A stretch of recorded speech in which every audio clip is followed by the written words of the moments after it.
guys, it's Dodger, and today we're going to talk about two more games, well actually four more games that are in the DRM free winter sale on GOG.com. But the reason that it's four is because one of them is actually a bundle of the first three Gobliiins games, and then the last one is a game called The Night of the Rabbit.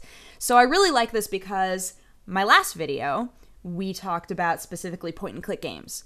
And so this one, they're also point-and-click adventures, but they go more into the realm of puzzle adventures as well. So they're going to be really fun to talk about, and let's get to it. Okay, let's talk about our first games for today, because remember, we're talking about an entire franchise. We're not just talking about one game. This is a bundle of the first three Gobliiins games. Now, there is a fourth.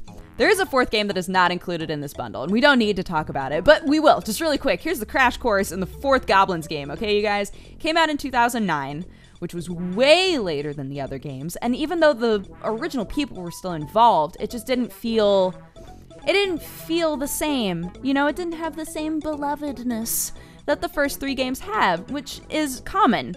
It's very, very common, and it's still a great game. I still encourage you to check it out. But if we're just talking about the first three, they were all developed in the early 90s, and at the time that they came out, people were like, what is this? This is so weird, but in a great way. The art was super quirky, the characters were fantastic, and just the gameplay was crazy. Now, I would say that these are point-and-click games, because they do employ a point-and-click mechanic, but they're more often referred to as puzzle adventure games, because the way that these games work is you're typically trapped in one or two areas. It's typically just one, but sometimes it's two. Sometimes you can like hop between two different places, but you're trying to get out. You're trying to move on to the next stage, and there's always something that's blocking your path, something that you have to fix in order to move on in the storyline and progress, right? So in the first game, actually, wait, I need to point something out to you because you might have never noticed this, but if you look at the title of each Gobliiins game, the number of eyes in Gobliiins is the number of characters that you play in that game. That was me making a sound for your brain exploding because I know it did. Okay, so the first game gives you 3 characters, and now this game was tough because it also decided that all 3 of those characters were going to share a life. So if you messed up with one, they would all get hurt, which could be very detrimental, obviously. So in this one, you were given a warrior, a magician, and a... oh God, what's the word? What am I thinking? Technician. I wanted to say theoretician. That's not helpful. That's not what it would have been. Okay, so you're given a warrior, a magician, and a technician. And each of them is very good at something and should also just never try to do a different Gobliiins job, right? So one of the tricks to this is you never want to use, like, say, a warrior to do something that your technician should be doing, because there's a possibility he'll get hurt and they're all sharing a life and you're just like, no, and then they all get, ah. So you had to think very hard, not only about how to solve the puzzle, but about which goblin you were using at the time. So the first game had 3. The second game pared it down to 2, and you were on a mission to find your silly prince. So you had 2 dudes that time, and then the third game, you only had 1, which was very interesting and surprised a lot of people that you only had 1 character, 1 goblin that you were in charge of.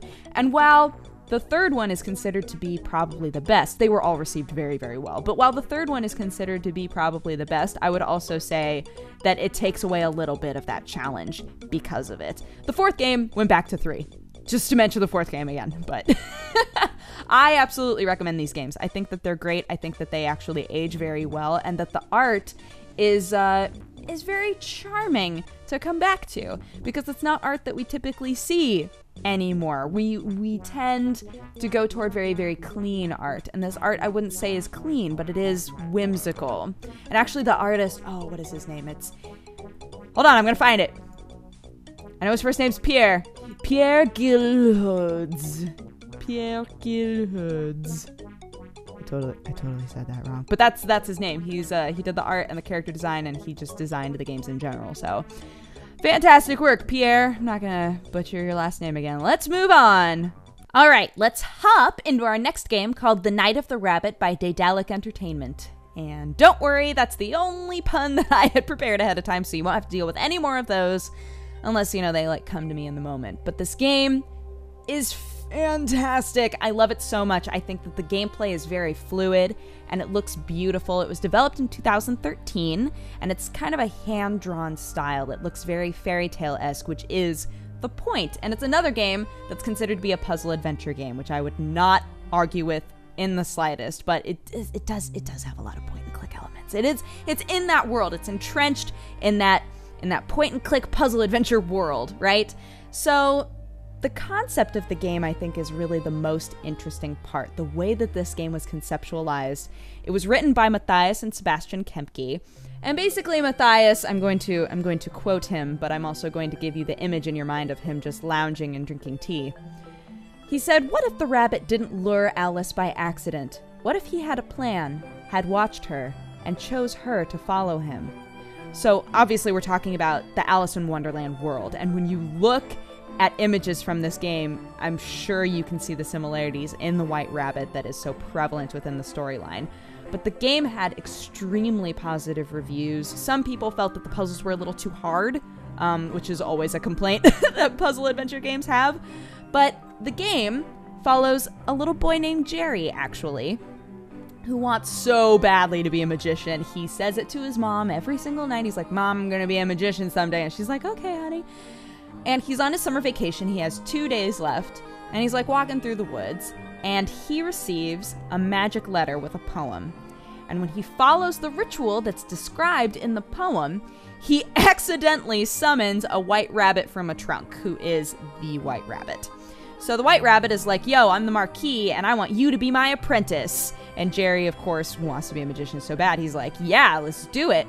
But the rabbit makes it very clear that his training will take weeks, but he'll be home within a day. So this story kind of takes place in a day, but kind of takes place over a long period of time. And it consists of going to various places in order to learn different spells. But it becomes clear over time that the rabbit is hiding something. There's also lots of there's lots of stuff that happens in this game, but those are the basic concepts of it. And it's really fun. I think the voice acting actually is splendid. I really, really enjoy listening to everyone talk. So that's rare. That's very rare in a game that has full voice acting in the cast. So it's pretty much great, I think. And the tutorial is really fun. That's the other thing that I wanted to say. The tutorial is actually kind of fun in the way that it's set up. I like tutorials that are part of the game, you know, instead of just taking you out of the game to be like, "Here's how you play." It's really great. Very fluid, like I was saying. The animation is pro and looks beautiful, and it is in that kind of fairy tale style that's supposed to take you back to those old stories and keep you in that world, and it works really well. So I would say that both of these games, well, all 4 of these games, if we're counting them bundle, that all 4 of these games are really different and very fun. And I would recommend all of them. So again, just remember they're on the GOG DRM free winter sale. So if you want to check them out, that's a good place to do it. Bye-bye!